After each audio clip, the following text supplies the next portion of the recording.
എന്നെ സംബന്ധിച്ച് ചില അവിസ്മരണീയമായ അനുഭവങ്ങൾ സ്വാഭാവികമായി ഉണ്ടായത്. ഒന്ന്, 2003 നടന്ന ലോക്സഭാ ഉപതെരഞ്ഞെടുപ്പിൽ പൊടുന്നനെ അപ്രതീക്ഷിതമായി എനിക്കൊരു പിന്തുണ കിട്ടുന്നു. അത് മറ്റാരിൽ നിന്നുമല്ല, കെ കരുണാകരൻ. അതിനു മുമ്പ് ഞാൻ കണ്ടിട്ടില്ല, ഞങ്ങൾ തമ്മിൽ പരിചയമില്ല, ഒന്നുമില്ല. പക്ഷെ അന്നത്തെ രാഷ്ട്രീയ സാഹചര്യമൊക്കെ പെട്ടെന്ന് മാറി. കരുണാകരന് കോൺഗ്രസ് സ്ഥാനാർത്ഥി തോൽക്കേണ്ടത് ആവശ്യമാണ് എന്ന് വന്നു. അദ്ദേഹം തന്നെ ഒരു വലിയ പ്രശസ്തമായ ഒരു ഒരു ഒരു കണ്ണുചിമ്മലുണ്ട്. കാരണം എൻ്റെ ചിഹ്നം TV ആയിരുന്നു, ടെലിവിഷൻ. തെരഞ്ഞെടുപ്പിന് 2 ദിവസം മുമ്പ് ഈ TV ക്യാമറകളോട് ഇങ്ങനെ കണ്ണുനിരന്ന് നിൽക്കാൻ കരുണാകരനോട് ചോദ്യങ്ങൾ, ഇലക്ഷനുമായി ബന്ധപ്പെട്ട്. ആ ചോദ്യങ്ങളുടെ അവസാനം ഒരു ചോദ്യം വന്നു, അങ്ങയുടെ വോട്ട് ആർക്ക്? അതിന് മറുപടി, നിങ്ങളൊക്കെ TV-ക്കാരല്ലേ, TV ആണ് ജയിക്കേണ്ടത്, TV ആണ് നമ്മൾ പിന്തുണയ്ക്കേണ്ടത് എന്ന മെസ്സേജ് പല രൂപത്തിൽ അദ്ദേഹം നൽകി. അത് തെരഞ്ഞെടുപ്പിൽ ഞാൻ ജയിക്കുകയും ചെയ്തു.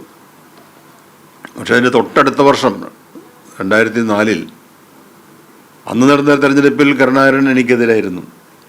കരുണാകരൻ്റെ സ്വന്തം സ്ഥാനാർത്ഥിയായിരുന്നു പ്രൊഫസർ എഡ്വേർഡ് എടയെടുത്ത്. പക്ഷെ ആ തെരഞ്ഞെടുപ്പിൽ ഞാൻ വമ്പിച്ച ഭൂരിപക്ഷത്തോടെ ജയിച്ചു. കരുണാകരൻ്റെ പിന്തുണയുള്ളപ്പോൾ 23,000 വോട്ടായിരുന്നു. ആ പിന്തുണ ഇല്ലാതെ മത്സരിച്ചപ്പോൾ 70,000 വോട്ടിൻ്റെ ഭൂരിപക്ഷം വന്നു. അന്ന് അതോ ഒക്കെ ഒരു ചില തമാശകളൊക്കെ. ഈ മാറാട് സംഭവത്തിൻ്റെ പശ്ചാത്തലത്തിലായിരുന്നു അന്ന് നടന്ന തെരഞ്ഞെടുപ്പ്. അപ്പോൾ ഈ എറണാകുളം ലോക്സഭാ മണ്ഡലത്തിൽ മുസ്ലിം വോട്ട് എന്ന് പറഞ്ഞാൽ ഒന്നുകിൽ ലീഗ് അല്ലെങ്കിൽ കോൺഗ്രസ്, ഇടതുപക്ഷത്തിന് പ്രതീക്ഷിക്കാവുന്ന വോട്ട് ആയിരുന്നില്ല. പക്ഷേ ഈ മാറാട് സംഭവത്തിൻ്റെ പശ്ചാത്തലത്തിൽ വാർത്തകൾ വന്നുകൊണ്ടിരിക്കുന്നു. മുസ്ലിം സമുദായത്തിൽ വളരെ പ്രകടമായ മാറ്റം അതെനിക്ക് കാണാം. പ്രചരണ വാഹനത്തിൽ പോകുമ്പോൾ എനിക്ക് കണ്ണുകൊണ്ട് കാണാം. വഴിനീളെ സ്ത്രീകൾ, പ്രായമായവരും അല്ലാത്തവരുമായ മുസ്ലിം സ്ത്രീകൾ അവർ മാലയുമായി കാത്തു നിൽക്കുന്നു. കുട്ടികൾ, ഞാനിപ്പോഴും ഓർക്കുന്നത് ഫോർട്ട് കൊച്ചിയിൽ കൽവത്തി ഒരു മുസ്ലിം പ്രദേശമാണ്. അവിടെ പോകുമ്പോൾ ഒരു ബാലൻ മാലയുമായി ഓടി വന്ന് എന്നെ വിളിച്ചത് സെബാസ്റ്റ്യൻ എന്നായിരുന്നു. അപ്പോൾ സെബാസ്റ്റ്യൻ എന്ന പേരിൻ്റെ കൂടെ ഇക്ക ചേരുമെന്നുള്ളത് അപ്പോഴാണ് മനസ്സിലായത്. അവിടെ സ്ത്രീകൾ നൽകിയ ആവേശം, ഇത് വിയർപ്പിനുള്ള ശരീരം മുഴുവൻ, അന്ന് പകൽ മുഴുവൻ വാഹനത്തിലായിരുന്നു.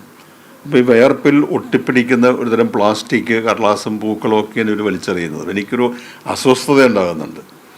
അപ്പോൾ എൻ്റെ വാഹനത്തിൽ താഴെ സീറ്റിൽ ഇരുന്നിരുന്നത് പി ശശിയാണ്. അപ്പോൾ ശശി എന്നോട് പറഞ്ഞു, സഖാവേ അസ്വസ്ഥനാകരുത്, നമ്മൾ ജയിക്കാൻ പോവുകയാണെന്ന് പറഞ്ഞു. നമ്മൾ ജയിക്കാൻ പോവുകയാണ് എന്ന് വളരെ പരിണതപ്പെട്ടനായ ശശി പറഞ്ഞത്, അത് നമുക്കത് കൺമുന്നിൽ കാണാം. ജയം നമ്മെ തേടി വരുന്നു എന്നുള്ളത്. അതിലെല്ലാം മാറാട് വഹിച്ച പങ്ക് വളരെ വലുതായിരുന്നു. നമ്മളത് ദുരുപയോഗം ചെയ്തിട്ടില്ല. പക്ഷെ അത് അങ്ങനെ ആ സാഹചര്യത്തിൽ അതെല്ലാം ഒത്തുചേർന്നു. അത് കേരളത്തിലെ രാഷ്ട്രീയത്തെ തന്നെ പിടിച്ചൊലച്ചു. AK ആന്റണിക്ക് രാജിവെക്കേണ്ടി വന്നു, ഉമ്മൻചാണ്ടി വരുന്നു. അപ്പോൾ അത് ഒരു മണ്ഡലത്തിൽ മാത്രമായി പരിമിതപ്പെട്ട ഒന്നായിരുന്നില്ല. അത് കേരളം ഒട്ടുക്ക് അതിൻ്റേതായിട്ടുള്ള ആ ഇമ്പാക്റ്റ് അന്നുണ്ടായിരുന്നു. അതുപോലെ തന്നെ നമ്മൾ ഈ സ്ഥാനാർത്ഥിയായിട്ട് ഇറങ്ങുമ്പോൾ നമ്മളെന്തെല്ലാം നമ്മൾ ആഗ്രഹിച്ചിട്ടാണല്ലോ സ്ഥാനാർത്ഥിയാകുന്നത്. കഷ്ടപ്പെട്ടാണ് സ്ഥാനാർത്ഥിത്വം വാങ്ങുന്നത്. പണിയെടുക്കുന്നത് ജയിക്കാൻ വേണ്ടിയാണ്.